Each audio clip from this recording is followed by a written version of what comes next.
दोस्तों स्वागत है आपका मेरे YouTube चैनल इंग्लिश बाबू पर। और आज मैं फिर हाजिर हूँ आपके साथ एक नई स्टोरी लेकर। और दोस्तों आज जो इस स्टोरी मैं आपके लिए लेकर आया हूँ बहुत ही मज़ेदार, बहुत ही मनोरंजन से भरपूर कहानी है। कहानी सुनने में आपको बहुत मज़ा आएगा। उसके अलावा दोस्तों आज की इस स्टोरी में आपको कुछ नए इंग्लिश के वर्ड मीनिंग सीखने को मिलेंगे, उनकी करेक्ट प्रोनाउंसिएशन के बारे में पता चलेगा और हमेशा की तरह जो इसका ग्रामर का पार्ट है उसे बिल्कुल डिटेल में कवर करेंगे, तो एक एक स्ट्रक्चर को आप बड़ी आसानी से सीख पाएंगे। तो चलिए दोस्तों आज की इस कहानी को हम शुरू करते हैं और सबसे पहले कहानी का टाइटल देखते हैं। कहानी का टाइटल है a walk to the mango orchard. क्या मतलब हुआ? A walk to the mango orchard. दोस्तों ऑर्चर्ड का मतलब होता है बगीचा, जहाँ पर फल लगते हैं, फलों के बगीचे को ऑर्चर्ड कहा जाता है। A walk to the mango orchard का मतलब हुआ कि आम के बगीचे की सैर। तो दोस्तों ये आज की इस कहानी का टाइटल है, शीर्षक है। और अब मैं इसे पढ़ना शुरू करता हूँ। आपसे रिक्वेस्ट है कि आप कहानी को बिल्कुल ध्यान से सुनें और यदि आज की स्टोरी में आपको कोई नया वर्ड या फिर नया स्ट्रक्चर मिले तो आप उसे ज़रूर नोट करें और यदि कहानी पसंद आए तो लाइक ज़रूर करें। तो चलिए इसको शुरू करते हैं। One evening, Akbar and Birbal had gone for a walk in the mango orchard of the palace। क्या मतलब हुआ? दोस्तों ये जो वाक्य है, इस वाक्य में हेड के साथ वर्ब की थर्ड फॉर्म का प्रयोग किया गया है। गो मतलब जाना, थर्ड फॉर्म गॉन। और ये जो वाक्य है ये पास्ट परफेक्ट का वाक्य है। पास्ट परफेक्ट का मतलब पास्ट में किसी क्रिया का पूरा होना, पाया जाना। आया था, गया था, दिया था, चुका था, इस तरह के जो वाक्य होते हैं वो पास्ट परफेक्ट के वाक्य कहलाते हैं, जहाँ पर हेड का यूज़ हेल्पिंग वर्ब के रूप में किया जाता है, साथ में वर्ब की थर्ड फॉर्म लगाई जाती है। तो इस लाइन का क्या मतलब हुआ? वन इवनिंग मतलब कि एक शाम, अकबर एंड बीरबल, अकबर और बीरबल, हैड गॉन गए हुए थे, फॉर ए वॉक सैर के लिए, इन द मैंगो ऑर्चर्ड आम के बगीचे में, ऑफ द पैलेस महल के। तो इस पूरी लाइन का क्या अर्थ हुआ कि एक शाम अकबर और बीरबल महल के आम के बगीचे में टहलने के लिए गए हुए थे। As usual they were having some witty and intelligent discussion about various situations. As usual का मतलब होता है हमेशा की तरह। एज़ यूजुअल हमेशा की तरह। They were having some witty and intelligent discussions. दोस्तों दे का मतलब होता है वे या वे लोग। जब सब्जेक्ट में एक से ज़्यादा लोग शामिल होते हैं तो दे का यूज़ किया जाता है। एंड ये जो वाक्य है ये पास्ट कॉन्टीन्यूस का वाक्य है, जहाँ पर वॉज वर्ब के साथ वर्ब की फोर्थ फॉर्म लगाई जाती है।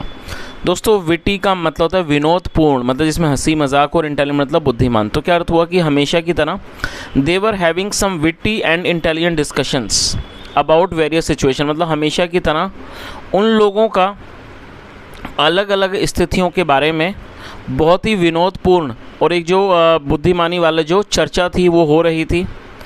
All of a sudden an arrow passed over the head of the emperor. All of a sudden का मतलब होता है अचानक, एकाएक, या कह सकते हैं अचानक, मतलब कि अचानक, एकाएक, या कह सकते हैं अचानक। एन अरो एक जो बाण था, जो तीर था, passed over the head of the emperor वो सम्राट के सर के ऊपर से, ओवर मतलब ऊपर, सर के ऊपर से होकर गुजरा। This angered him a lot. दोस्तों एंगर का मतलब होता है नाराज़ कर देना, क्रोधित कर देना, सेकंड फॉर्म एंगर्ड, और ये पास्ट का अफर्मेटिव वाक्य है। This angered him a lot, और इस चीज़ ने उन्हें बहुत ज़्यादा नाराज़ कर दिया, बहुत ज़्यादा क्रोधित कर दिया। He at first thought that someone was conspiring to kill him. दोस्तों ये जो वाक्य है ये पास्ट इंडेफिनिट का ही अफर्मेटिव वाक्य है, जहाँ वर्ब की सेकंड फॉर्म का यूज़ किया जाता है। THIN के थिंक, थिंक मतलब सोचना, second form thought. He at first thought मतलब उन्होंने पहले सोचा, या वो कह सकते हैं उन्हें पहले लगा कि someone was conspiring to kill him. Conspire मतलब साजिश करना, षड्यंत्र करना।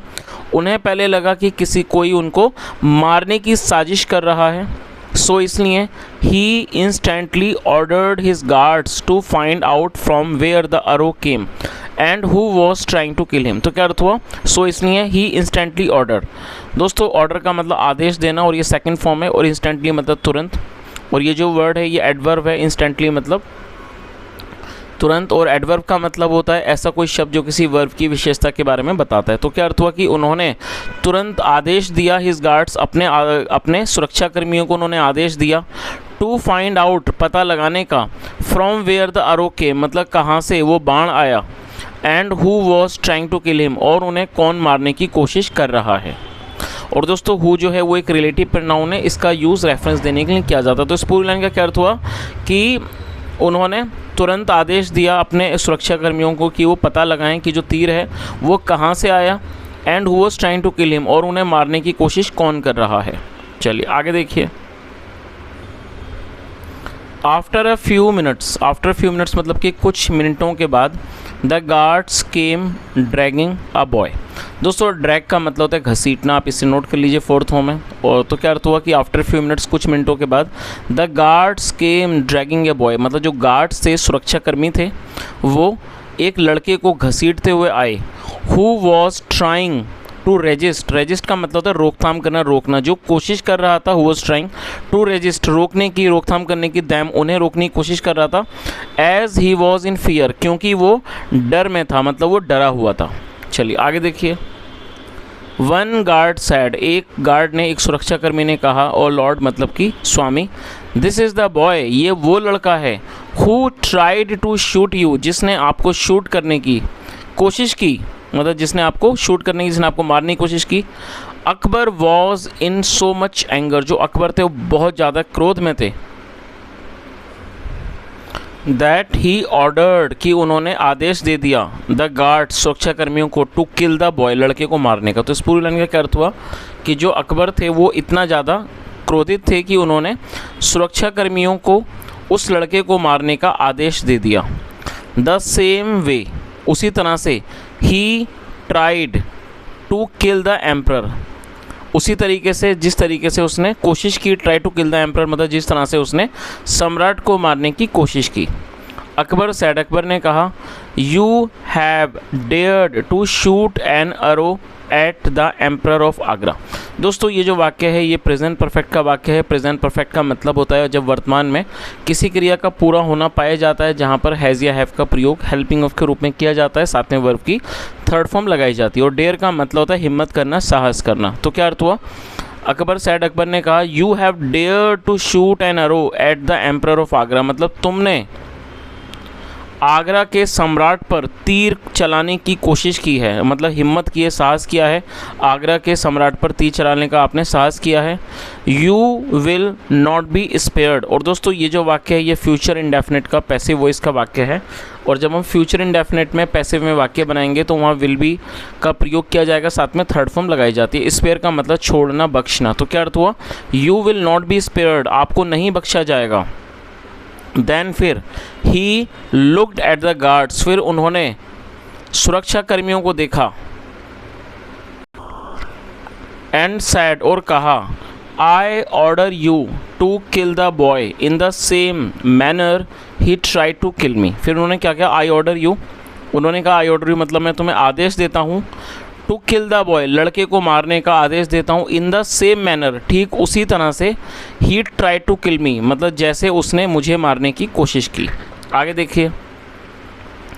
होल्ड हिम स्टिल, दोस्तों स्टिल का मतलब होता है स्थिर, होल्ड मतलब पकड़ना, होल्ड हिम स्टिल मतलब इसको पकड़ो, इसको स्थिर करके पकड़ो, and shoot an arrow at him, और इस पर बाण चलाओ, if he does not die, if it does not die. और दोस्तों ये जो वाक्य है ये प्रेजेंट इंडेफिनिट का नेगेटिव वाक्य है, जहाँ पर डू नॉट डज नॉट के साथ फर्स्ट फॉर्म लगाई जाती है। उन्होंने आगे क्या कहा, if he does not die, यदि ये नहीं मरता है, यदि इसकी मृत्यु नहीं होती है, देन फिर रिमेंबर दैट, इस चीज़ को याद रखना, all of you will be given the same death sentence, मतलब कि if he does not die मतलब अगर ये नहीं मरता है, देन रिमेंबर, इस चीज़ को याद रखना, that all of you will be given, तुम सबको दी जाएगी, द सेम डेथ सेंटेंस मतलब तुम सबको यही मौत की सज़ा दी जाएगी।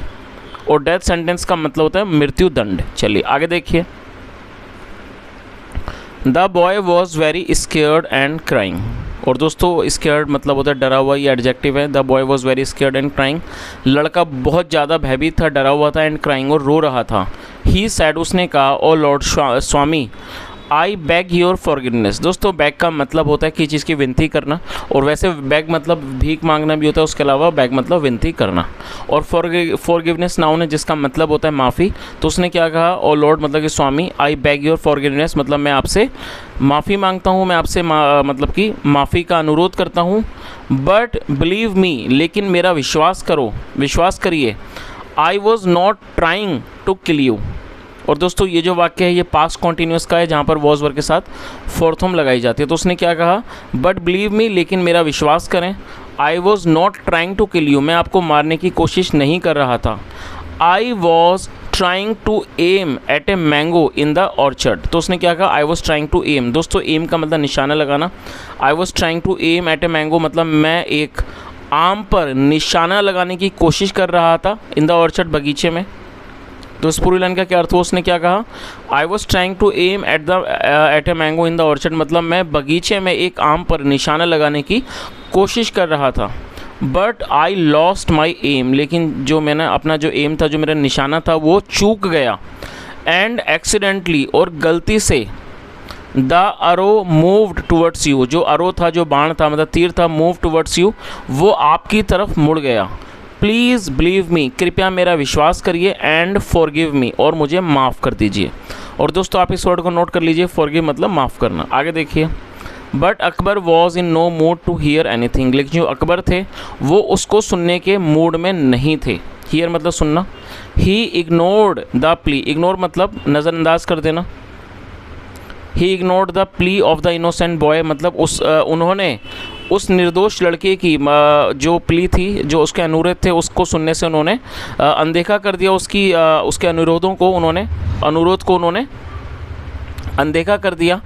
And ordered the guards to kill the boy, और उन्होंने सुरक्षा कर्मियों को उस लड़के को मारने का आदेश दिया। आगे देखिए, Birbal knew that the boy was innocent. दोस्तों ये जो वाक्य है ये भी पास्ट इंडेफिनिट का अफर्मेटिव वाक्य है, जहाँ वर्ब की सेकंड फॉर्म लगाई जाती है। नो मतलब जानना, पता होना, सेकंड फॉर्म न्यू।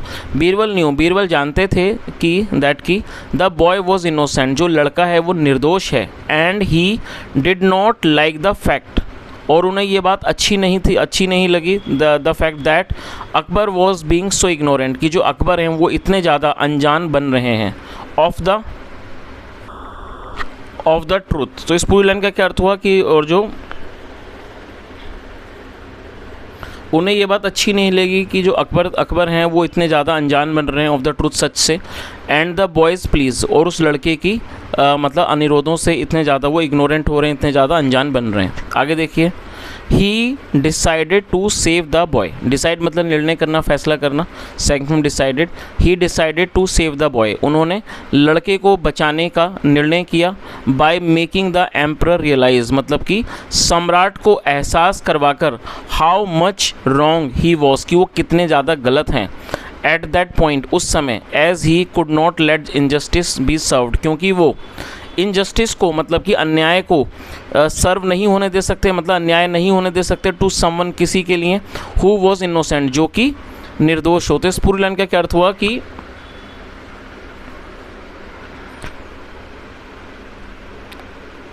वो मतलब सम्राट को इस बात का एहसास कराना चाहते थे कि वो कितना गलत हैं। He was at the point as he could not let it, क्योंकि वो अन्याय को नहीं होना देना चाहते थे किसी टू समवन ऐसे व्यक्ति को हु वॉज इनोसेंट जो कि निर्दोष हो। चलिए आगे देखिए, then the guards tied the boy to the mango tree. दोस्तों टाई का मतलब बांधना, सेकंड फॉर्म टाइड, और ये भी पास्ट इंडेफिनिट का ही अफर्मेटिव वाक्य है जहाँ सेकंड फॉर्म लगाई गई है। Then the guards tied the boy, फिर सुरक्षा कर्मियों ने लड़के को बांध दिया टू द मैंगो ट्री, मतलब क्या हुआ कि फिर सुरक्षा कर्मियों ने लड़के को आम के पेड़ से बांध दिया। एंड वर गेटिंग रेडी, और वो तैयार हो रहे थे to carry out the orders, मतलब कैरी आउट का मतलब पूरा करना, उस आदेशों को पूरा करने की वो तैयारी कर रहे थे, तैयार हो रहे थे ऑफ द एम्परर, सम्राट के। तो इस पूरी लाइन का क्या अर्थ निकला, then the guards tied the boy to the mango tree and were getting ready to carry out the orders of the emperor. फिर सुरक्षा कर्मियों ने लड़के को आम के पेड़ से बांध दिया और वो तैयार हो रहे थे सम्राट के आदेशों को करने के लिए। आगे देखिए, as one guard got was almost ready. मतलब कि जब एक जो सुरक्षाकर्मी था वो ऑलमोस्ट लगभग तैयार हो गया टू शूट एन एरो, उस लड़के पर बाण चलाने के लिए, तीर चलाने के लिए, बीरबल स्टॉप्ड हिम, बीरबल ने उसे रोक दिया। अकबर टर्न टूवर्ड्स बीरबल, जो अकबर थे वो बीरबल की तरफ मुड़े, विद एंगर, गुस्से से, क्रोध से, एंड सैड, और कहा, how dare you Birbal, Birbal तुम्हारी हिम्मत कैसे हुई। आगे देखिए, बीरबल रिप्लाइड, रिप्लाई मतलब जवाब देना, second form replied, Birbal replied, Birbal ने जवाब दिया, आई बैग योर पार्डन, मतलब मैं आपसे माफ़ी का अनुरोध करता हूँ, योर मजेस्टी महाराज, बट लेकिन दिस इज़ कम्प्लीटली अनफेयर, लेकिन ये पूरी तरह से गलत है। If you want to mete out the punishment, यदि आप पनिशमेंट दंड देना चाहते हो टू द बॉय, लड़के को, इन द सेम मैनर, उसी तरह से, he tried to kill you, जिस तरह से उसने आपको मारने की कोशिश की, देन फिर the guard will have to aim at a mango, मतलब फिर जो सुरक्षाकर्मी हैं उन्हें आम पर निशाना लगाना होगा, will have to aim at a mango, and miss the shot, और उन्हें उस शॉट से चूकना होगा, सो दैट, ताकि it may hit the boy, ताकि वो लड़के से लग जाए। तो दोस्तों इस बात को आप समझ गए होंगे कि जो बीरबल थे वो उस लड़के के लिए न्याय करना चाहते थे, और उन्होंने यही बात कही कि यदि आप इसी तरीके से मारना चाहते हो तो सुरक्षा कर्मियों को अपने तीर का निशाना आम पर लगाना होगा, ताकि वो आम से चूके और वो लड़के को लगे। चलिए आगे देखिए, and those words made Akbar realise, और ये जो शब्द थे उन्होंने अकबर को एहसास करा दिया, how much wrong he was, कि वो कितने ज़्यादा गलत हैं। He ordered his guards to release the innocent boy, उन्होंने अपने गार्ड्स को, सुरक्षाकर्मियों को आदेश दिया कि वो उस मासूम लड़के को, उस निर्दोष लड़के को छोड़ दें, रिलीज़ मतलब छोड़ना। चलिए, तो दोस्तों इस तरह से ये कहानी ख़त्म होती है, और मैं उम्मीद करता हूँ कि आज की कहानी आपको अच्छी लगी होगी। यदि मेरा पढ़ाने का प्रयास भी अच्छा लगा हो तो आपसे रिक्वेस्ट है इस वीडियो को लाइक करें, शेयर करें, चैनल को सब्सक्राइब करें, और यदि आपका कोई सुझाव हो तो कमेंट में ज़रूर बताएं। सुनने के लिए thank you so much, have a nice day and bye.